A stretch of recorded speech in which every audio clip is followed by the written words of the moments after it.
And we have returned. You're listening to CSC Talk Radio. This is Beth Ann. We're going to get back to to Forrest here so we can talk about the Lucas oil and how he came to make a better oil, a better lubricant. And it goes much, much farther than just the trucks. But let's get back to that, Forrest.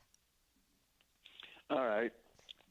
It's not as fast as I can, but it's Yeah. most of the oils were virtually the same. Motor oils, hydraulic oil had no additive in them at all. Still does not, except ours. Transmission fluid, virtually everything was pretty much the same. Mm-hmm. So I knew I had to find something different. So there's additives, guys had made some additives on the side, different. And most of them were junk, but a few of them were okay, better than nothing, made the oil better than what it was. So I learned what I could about that. And I had one that was pretty good. But I kept looking, and we were in California at the time, Southern California. And there was this sort of old junkyard, I called it, where this guy would go to your place if you were leaving town, or he would come there and clean up your place and pay you for your oils, leftover oils, or you pay him for taking them away from you, whatever it was. Okay. Then he had this big spread out of about an acre of stuff. And this young man that worked for him there, and he knew a lot about a lot of these things. So I was talking to him a lot about different stuff. One day I would go over and I said, I'm looking for something for a fifth wheel, make a fifth wheel lube. He said, I think I got just what you want. So we go over there, and here's this barrel. Now, I read on the outside this little rusty barrel what was in there, and I thought, gosh, I didn't think this had even been invented yet, Mm. And we took the lid off, and it blew me away. I knew what we were wanting for. It was not in the world to be an oil. But not out there to be part of an oil. I was out there for doing other things, and I don't want to go into details about that because I might give away what it is. Yeah. But I wouldn't understand anyway. No, but you got listeners who might. Okay. I took this barrel home, and I had some blending equipment, because we were making oils already. We're not big. This is all very small time. And I took part of this stuff, which is very hard to work with, and I added some of it to oil in one of my trucks. Completely stopped the oil burning. Mm. Put some in the fuel, and I went from 4.5 up to 5 miles to gallon. Everybody did that used it.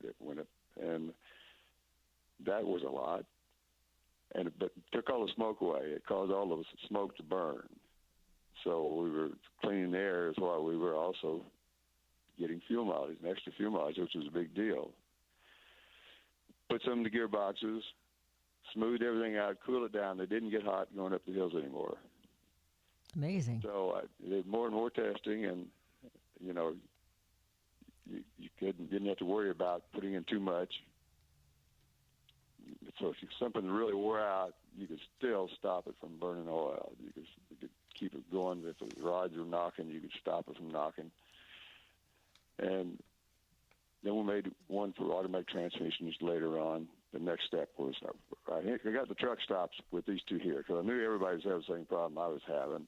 And I had a knack for marketing. I didn't realize it at the time at all. It was years later before I realized I had a knack for it, but I was very good at marketing. How to write the labels up on what to tell the story and how to talk to people and write ads. I had to write lots of ads, did a lot of advertising. We worked our butt off going to trade shows and stuff, getting this stuff going. But we started out with the two and got them going really good because everybody was wanting it. The truckers was all wanting it. But we added a couple of things to it, power steering stop leak, and for your power steering units, if you had a bad rack opinion or whatever, it'd fix it. And one for automatic transmissions, which is huge. It's one of the biggest ones we've ever made because it can stop your transmission from slipping or leaking. Or if you put it in there when it's new, it'll never wear out. So I know we've saved the world billions and billions of dollars in all these years, fixing all these things with Amazing. a bottle for something that costs you $15 or $20 instead of paying, thousands of dollars. And a lot of times it's not even fixed when you get done with it. So we went. Yeah, I was just writing down. I've got an old car that maybe I need to get some Lucas oil for. I just wrote it down. Yeah, any auto parts store, truck stop. Now most of the C stores are putting it in now, and a lot of the grocery stores have got it. So it's not hard to find. All right. But that's how we got it really, really going. That's the short version, and that's good because, like I said, you'll be talking over my head if you get in too deep there. I'll be done. I won't even be able to fake it anymore. But I know that the oils are for different things, and you're probably not. I know we've met, we shook hands, we've met, but I know that you probably don't know a whole lot about CSC Talk Radio.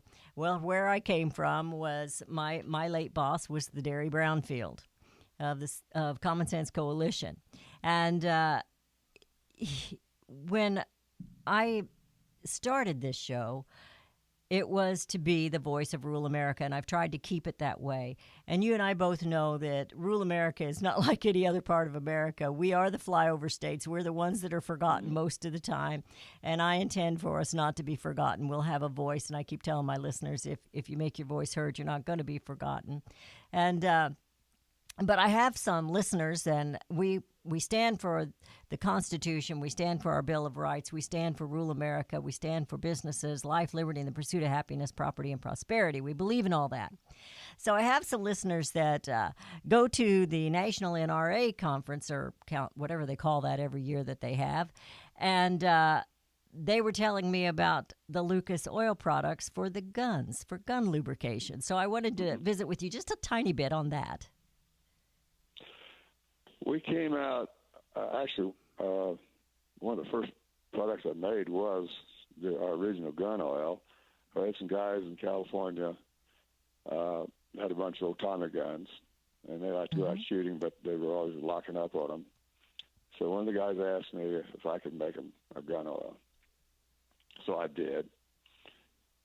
And while I was at it, I said, well, I'll make this for people back east, too, who don't shoot their guns a lot, don't have Tommy guns, but they might go out and go hunting and shoot 2 or 3 times and put the gun back up. So till the next hunting season. It has no smell. All the gun oils at the time stunk. How in the world would anybody want the gun oil to smell when everybody's trying to keep all the odor off of them? So anyhow, I made this gun oil.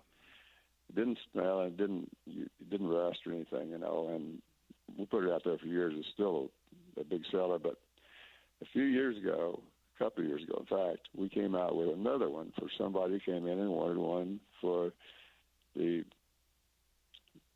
Tommy guns, or the new Tommy guns, for the Army and stuff. Mm-hmm. We made one, and the guy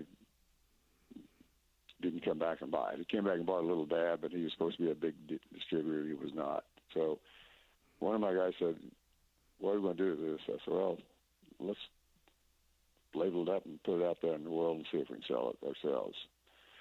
So it turned out to be a huge hit. For the first guy tried it, told somebody else. That's the way they advertise in the gun industry. They got their own magazines and they tell each other. Oh, yeah. All these stories, and especially now that you can talk. Because there's a lot of people who won't let them advertise on the television or right. radios. So anyhow, that was because it would stop everybody's warranties. Not only could you not wear it out, the gun oil will not wear out.